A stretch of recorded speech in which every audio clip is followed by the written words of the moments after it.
வணக்க மக்களே, நான் தான் ஜாக்சன். இந்த வீடியோல ஆர்ஆர்பி அதாவது ரீஜியனல் ரூரல் பேங்க் பத்தி கொஞ்சம் இன்டெப்தா பார்க்க போறோம். இன்டர்வியூலயும் சரி, அடிக்கடி எக்ஸாம்லயும் சரி இந்த கேள்விகள் கேட்கப்பட்டிருக்கு. ஸோ அதுக்கு முன்னாடி உங்களுக்கு நம்ம ராயல் பாஸ் தேவைன்னா, நீங்க ஏதாவது இடத்துல ஸ்டக் ஆகுறீங்க, இன்னும் லேர்ன் பண்ணணும் நிறைய அப்படின்னு நினைச்சீங்கன்னா நம்ம ராயல் பாஸ் யூஸ் பண்ணிக்கோங்க. பர்ச்சேஸ் பண்ற லிங்க் டிஸ்கிரிப்ஷன்ல இருக்கு. உங்களுக்கான ஆர்ஆர்பி இதுதான். ஸோ ஆர்ஆர்பி என்றால் regional rural bank.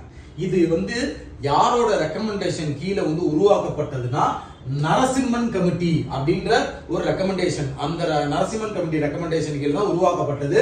ஆர்ஆர்பியோட authorised capital பாத்தீங்கன்னா 5 கோடி. சரிங்களா? சோ ஆத்தரைஸ்டு கேபிட்டல்னா என்ன, பெய்ட் அப் கேபிட்டல்னா என்ன, அடுத்த வீடியோல போடுறேன். சரிங்களா? ஃபர்ஸ்ட் டைம் ஆர்ஆர்பி எப்ப எஸ்டாப்லிஷ் பண்ணாங்க அப்படின்னு பாத்தீங்கன்னா அக்டோபர் 2, 1975. என்ன அந்த பேங்க் பேருன்னு பாத்தீங்கன்னா பிராத்தம கிராமின் பேங்க். எந்த இடத்துல எஸ்டாப்லிஷ் பண்ணாங்கன்னு பாத்தீங்கன்னா மொரிதாபாத் யூபி. எந்த இயர் அப்படின்னு பாத்தீங்கன்னா அக்டோபர் 2, 1975 எஸ்டாப்லிஷ் பண்ணாங்க. ஒவ்வொரு கிராம வங்கிக்கும் ஒவ்வொரு ஸ்பான்சர் பேங்க் இருப்பாங்க. ஃபார் எக்ஸாம்பிள் நம்ம தமிழ்நாடோட கிராம வங்கி பேர் என்னன்னு பாத்தீங்கன்னா தமிழ்நாடு கிராமின் பேங்க். அதுக்கோட ஸ்பான்சர் என்ன அப்படின்னு பாத்தீங்கன்னா இந்தியன் ஓவர்சீஸ் பேங்க். ஓகேயா? சோ இந்தியன் ஓவர்சீஸ் தான் நினைக்கிறேன்.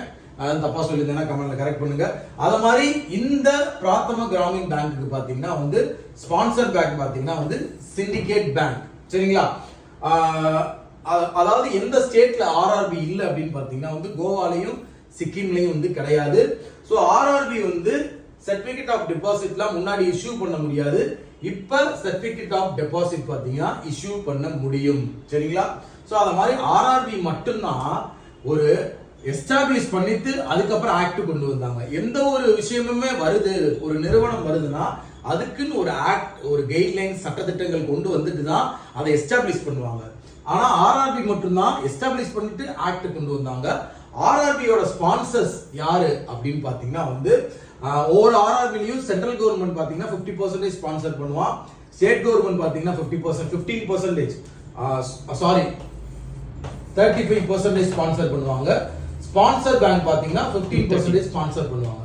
இப்ப என்னோட கேள்வி உங்கள்ட்ட என்ன அப்படின்னு பாத்தீங்கன்னா, பிரசன்டா எத்தனை ஆர்ஆர்பி இருக்கு, நம்ம தமிழ்நாடோட கிராம வங்கிக்கு யாரு ஸ்பான்சர், இந்தியன் பேங்கா ஆர் இந்தியன் ஓவர்சீஸ் பேங்கா அப்படின்றத மறக்காம கமெண்ட் பாக்ஸ்ல கமெண்ட் பண்ணுங்க. உங்களுக்கு விடைபெறுவது உங்கள் ஜாக்சன்.